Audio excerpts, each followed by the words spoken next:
अस्सलाम वालेकुम viewers, this is doctor Shahzeb Ahmed. जब एम्ब्रियो डेवलप होता है, ह्यूमन एम्ब्रियो यूट्रस में इम्प्लांट होता है, 4th डे ऑफ फर्टिलाइजेशन पे वो इम्प्लांट हो जाता है। सबसे पहले वो यूनिसेलुलर होता है, फिर उसके बाद वो 4 सेल्स पे स्टेज पे आता है, फिर 8 सेल स्टेज पे आता है, फिर 16 सेल स्टेज पे आता है। इसको फिर हम इसी लिहाज से मरूला, पहले कॉम्पैक्ट बॉल ऑफ सेल्स होता है तो उसको मरूला कहते हैं, फिर गैस्ट्रूला कहते हैं। अब ये सारी चीज़ें जो है हम रिप्रोडक्टिव एम्ब्रियोलॉजी जब हम पढ़ेंगे तो उसमें हम इसको सारा डिस्कस करेंगे। फ़िलहाल उसका यहाँ पे कोरिलेशन ये है कि मैं आपको ये बताना चाहता हूँ कि मैं कार्डियोवैस्कुलर सिस्टम की एम्ब्रियोलॉजी पढ़ा रहा हूँ, और कार्डियोवैस्कुलर सिस्टम की एम्ब्रियोलॉजी में मैं आपको बताना ये चाहता हूँ कि सेल्स जब 4 से 8 से 16 से 32 से ऑनवर्ड्स एक्सपोनेंशियल रेट पे ग्रो करते हैं, तो उस वक़्त क्या होता है कि पहले तो वो न्यूट्रिशन, ऑक्सीजन और वेस्ट कंपाउंड्स का एक्सचेंज थ्रू डिफ्यूजन कर रहे होते हैं। लेकिन दरमियान में जब वो इतने मल्टीसेलुलर होते चले जाता है एम्ब्रियो कि उसको फिर डिफ्यूजन के अलावा किसी और एक सिस्टम की, चैनल्स की ज़रूरत पड़ती है। तो सबसे पहले जो ऑर्गन है 4th वीक ऑफ डेवलपमेंट में, वो जो ऑर्गन किसी एम्ब्रियो में डेवलप होता है, वो हार्ट जो है वो बीट करना शुरू कर देता है। और हार्ट उस वक़्त, अडल्ट हार्ट जो हमारा इस वक्त हमारी बॉडी में है, इस तरह का हार्ट नहीं होता, इट्स जस्ट अ ट्यूब। तो वो एक ट्यूब है जिसकी एक तरफ से सुप्रा कार्डिनल, सब कार्डिनल और कॉमन कार्डिनल वेन्स के थ्रू पूरी बॉडी से deoxygenated blood with waste compounds लेके आया जाता है और वो स्पिल कर दिया जाता है एक साइड से। ट्यूब के ऊपर ट्यूब इस तरह चेस्ट में पड़ी होती है। और एक और भी बात याद रखें, जो हार्ट है एम्ब्रियो का, वो फेरिंग्स में डेवलप होता है और यहाँ से डिसेंड होकर नीचे चेस्ट में जाता है। इसीलिए हमारी जो फ्रेनिक नर्व है, जो हार्ट की सप्लाई है, उसकी रूट वैल्यू C345 है, क्योंकि वो सर्वाइकल रीजन में डेवलप हुआ था और फिर डिसेंड होकर नीचे हार्ट चला जाता है। वो उस वक्त सर्वाइकल रीजन में एक ट्यूब पड़ी होती है, उस ट्यूब की एक तरफ से सारे डीऑक्सीजनेटेड ब्लड जो है वो एंटर होता है, और फिर उस ट्यूब का नाम हम रखते हैं बल्बस कॉर्डस, क्योंकि वो एक बल्ब की तरह होता है, जस्ट एक पंप करता रहता है और एक तरफ से ब्लड को लेता है और दूसरी तरफ से निकाल देता है। तो उसका जो मेन चैम्बर होगा उसको हम कहते हैं बल्बस कॉर्डस। ऊपर से एंटर हुआ ब्लड और एक तरफ से निकल जाता है, उसको हम कहते हैं ट्रंकस आर्टेरियोसिस। अब यहाँ पे मैं आपको कोरिलेशन ये बताना चाह रहा हूँ कि कार्डियक लूपिंग जो हमारा टॉपिक है, हार्ट ट्यूब की तरह होता है और वो फिर लूप करता है। लूप कैसे करता है कि वो इस तरह, जैसे फ़र्ज़ करें ये एक ट्यूब थी, ये ट्यूब अपने ऊपर ही ओवरलैप करके इमर्स हो जाती है इस तरह करके, यानी कि जो नीचे वाला पोर्शन है उसको उठा के ऊपर लाया जाता है और लेटरली रोटेट करके इस तरह उसके अंदर इमर्स कर दिया जाता है। तो फिर क्या होता है कि जो आउटफ्लो ट्रैक्स थे जो नीचे की तरफ थे, वो आउटफ्लो ट्रैक्स जो हैं वो ऊपर की तरफ आ जाते हैं और एओर्टा यहाँ से ऊपर निकलता है, हार्ट से बेस से निकलता है, यानी कि हार्ट की बेस जो था वो रिसीविंग एंड था, वहाँ से एओर्टा निकलता है और वो पोस्टीरियर एब्डोमिनल वॉल के साथ पीछे नीचे की तरफ जाता है। और इसी तरह पल्मोनरी ट्रंक्स भी फिर वो ऊपर से निकलते हैं, यानी कि आउटफ्लो जो ट्रैक्स थे हार्ट के, वो लूपिंग की वजह से ऊपर की तरफ आ जाते हैं और लेफ़्ट की तरफ आ जाते हैं। अब ऐसा होता है बाज़ औक़ात कि एम्ब्रियो में डायनिन आर्म का डिफेक्ट होता है। सिलिया में आप देखें, सिलिया का जो स्ट्रक्चर है वो माइक्रोट्यूब्यूल स्ट्रक्चर है और उसके 3 के 9 ट्रिपलेट्स होते हैं तमाम पेरिफेरी में, इस तरह अरेंजमेंट में 3 3 3 3 3 इस तरह 9 पड़े होंगे। और सेंटर में एक डुपलेट होता है, सेंटर में सिलिया की मूवमेंट के विपिंग के लिए एक स्ट्रक्चर होता है जो डुपलेट होता है। अच्छा, इसके अंदर प्रोटीन्स होती हैं, काइनेसिन और डायनिन। काइनेसिन एंट्रोग्रेड और डायनिन जो है वो रिट्रोग्रेड मूवमेंट ऑफ मटेरियल्स को अकोमोडेट करती है इंट्रासेलुलर स्ट्रक्चर में जो माइक्रोट्यूब्यूल्स हैं उसके ज़रिए। अच्छा, यहाँ पे डायनिन आर्म का ये काम है, डायनिन आर्म ने मूवमेंट करवानी है प्रोटीन्स की और स्ट्रक्चर्स की, from lateral to medial, ventral to caudal, cephalic to caudal. तो राइट, लेफ्ट, एंटेरो पोस्टीरियर और मीडियोलेटरल, ये सारा कुछ डिसाइड करने के लिए मूवमेंट की बॉडी में ज़रूरत है।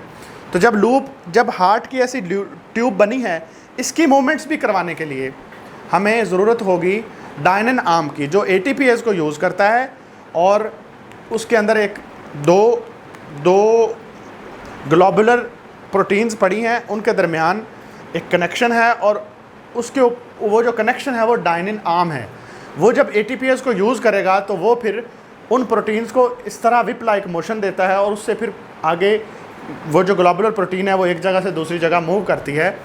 तो अगर उसका डाइनिन आर्म का डिफेक्ट होगा, जैसे कार्टाजिनस सिंड्रोम में होता है, डाइनिन आर्म का डिफेक्ट होगा तो मूवमेंट जो बच्चे में, एम्ब्रियो में सेल्स की माइग्रेशन हो रही है वो माइग्रेशन डिफेक्टिव हो जाएगी।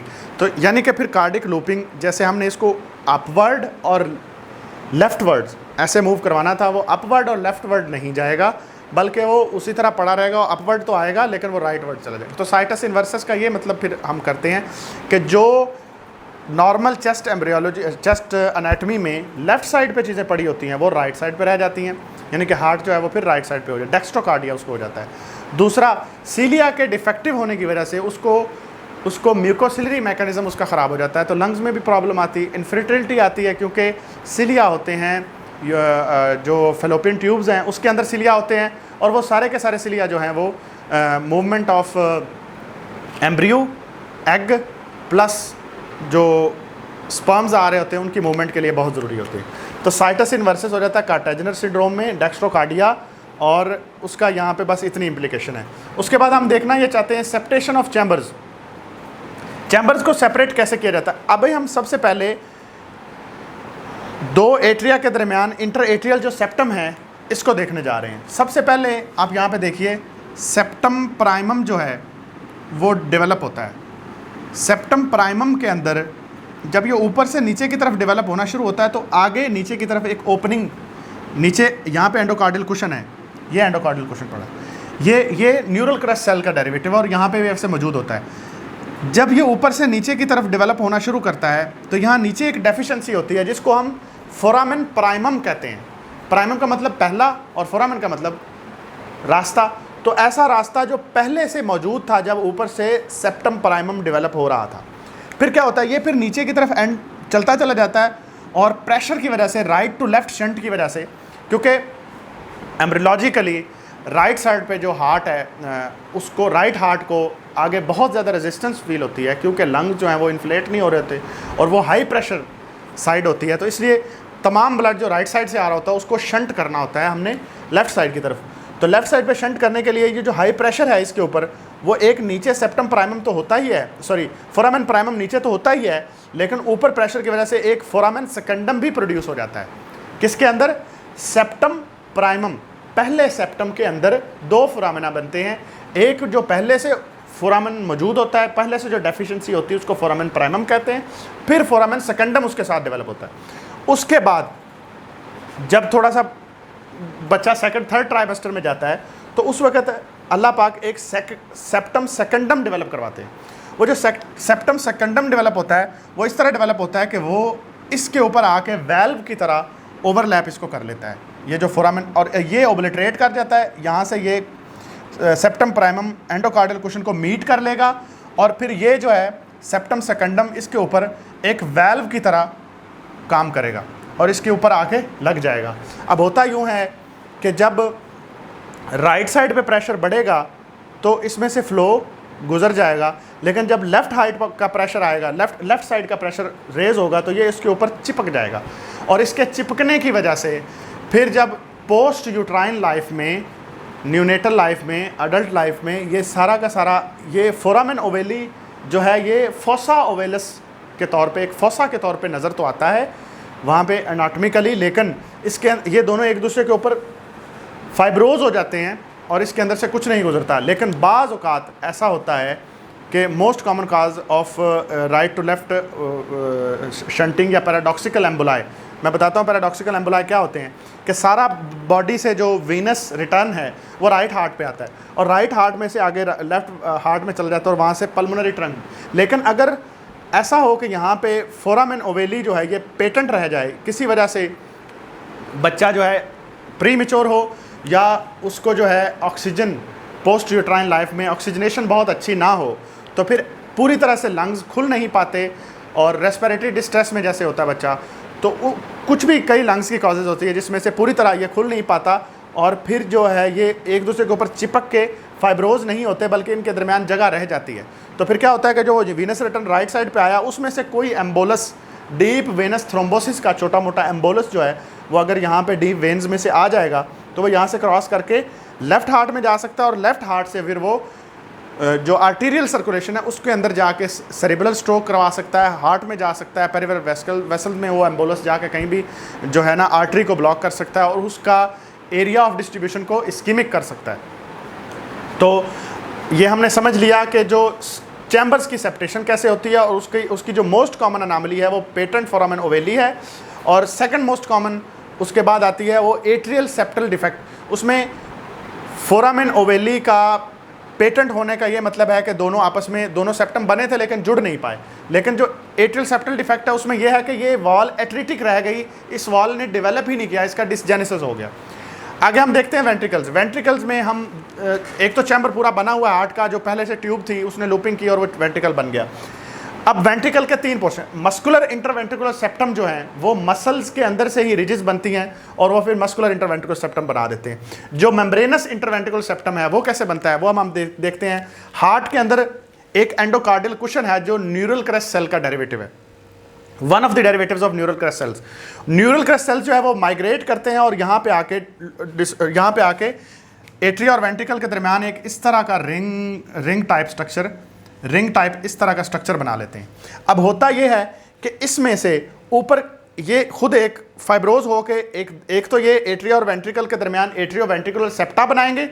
दूसरा ये क्या करते हैं कि यही जो ये जो मेम्ब्रेनस पोर्शन बना था, ये जो मेम्ब्रेनस पोर्शन बन जाता है और यहाँ पे फोरामेन बच जाता है, membranes portion of interventricular septum बनने के बाद भी इसको फिर कंप्लीट करते हैं। ये मेम्ब्रेनस पोर्शन जो muscular portion of interventricular septum बन जाता है, इसको फिर कंप्लीट करते हैं endocardial cushion by forming membranes portion of interventricular septa.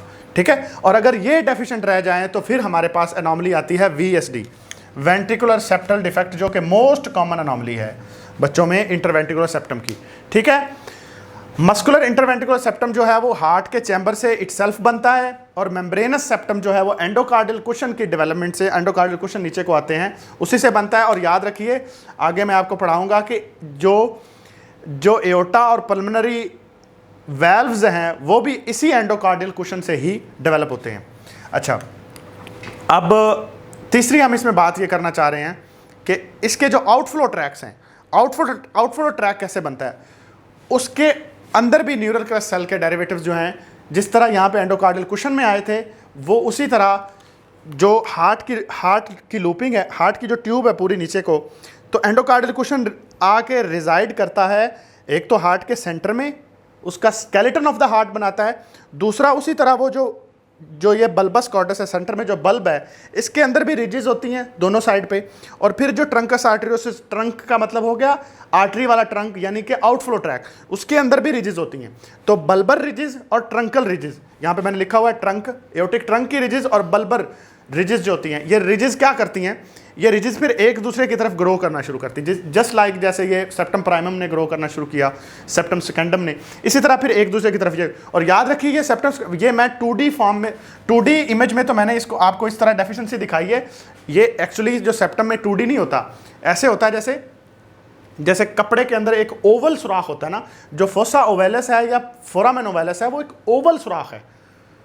ठीक है, तो इस चीज़ को हमने याद रखना है। फिर ये जो ट्रंकस आर्टेरियोसिस और इसकी जो रिजिज हैं, ये एक दूसरे की तरफ ग्रो करना शुरू करती हैं। और फिर ये जो पूरा ट्रंक है, यहाँ पे ऐसे ट्रंक फर्ज करो मैं बना देता हूँ, ये ट्रंक है, ये बल्बस कॉर्डक्स का पोर्शन है, यहाँ से भी रिजिज है, और ये आगे ट्रंकस आर्टेरियोसिस, यहाँ से भी रिजिज है। अब ये रिजिज आप सोचोगे कि ये रिजिज जैसे ये ट्यूब है, इसमें से यहाँ रिजिज ये ऐसे आके क्लोज हो जाए और एक ट्रैक इस साइड पे बना दे और एक ट्रैक इस साइड पे बना दे। बनाना तो इसको ऐसे ही चाहिए, लेकिन ऐसा होता नहीं। ऐसा इसलिए नहीं होता कि जो पल्मोनरी ट्रंक है उसने राइट हार्ट को ड्रेन करना होता है, लेकिन मौजूद वो एओर्टा के लेफ्ट साइड पे होता है, और जो एओर्टा है उसने लेफ्ट हार्ट को ड्रेन करना होता है और मौजूद वो पल्मोनरी ट्रंक के राइट साइड पे होता है। तो मतलब क्या हुआ कि लेफ्ट का आउटफ्लो हमने राइट को देना है, लेफ्ट का राइट को देना है और राइट का हमने लेफ्ट को देना है। तो फिर हम क्या करते हैं कि वो जो रिजेस हैं वो ये ट्यूब के अंदर ऐसे ऐसे ग्रो करती हैं, ऐसे ऐसे ग्रो करती चली जाती हैं, यानी कि वो अंदर एक स्पाइरल बना देती हैं। स्पाइरल यानी कि सीधे ऐसे क्लोज नहीं करती, बल्कि वो उसको ऐसे ऐसे ऐसे ऐसे ऐसे करके यूं कर लेती। तो फिर क्या होता है, जो कपड़ा, अगर जैसे फ़र्ज़ करो कपड़ा है तो वो इस तरह का हो जाएगा। स्पाइरल आपने देखा होगा, जैसे टेलीफोन की जो तार होती है या जैसे डीएनए का स्ट्रक्चर होता है तो स्पाइरल होता है, उसी तरह का अंदर एक स्पाइरल बनाते हैं। तो क्या होता है कि राइट हार्ट का जो फ्लो है वो स्पाइरल के पीछे से गुजर के लेफ्ट साइड पे चला जाता है, यानी कि पल्मोनरी ट्रंक में, और जो लेफ्ट साइड का है वो उस स्पाइरल के आगे से गुजर के एओर्टा में आ जाता है और वो फिर निकल जाता है उसके अंदर से। इसके बाद हम आपको वैल्व के बारे में बता चुके हैं कि वैल्व, एओर्टिक और पल्मोनरी वैल्व जो है ये इन्हीं इंडोकार्डियल कुशन से, जो बल्बर और ट्रंकल रिजेस हैं, इससे बन जाते हैं, और माइट्रल और ट्राइकस्पिड वैल्व जो हैं वो इस एंडोकार्डियल कुशन से बन जाते हैं। नेक्स्ट हम आपको पढ़ाएंगे एओर्टिक आर्च और एओर्टिक आर्च के डेरिवेटिव्स। जज़ाकल्लाह।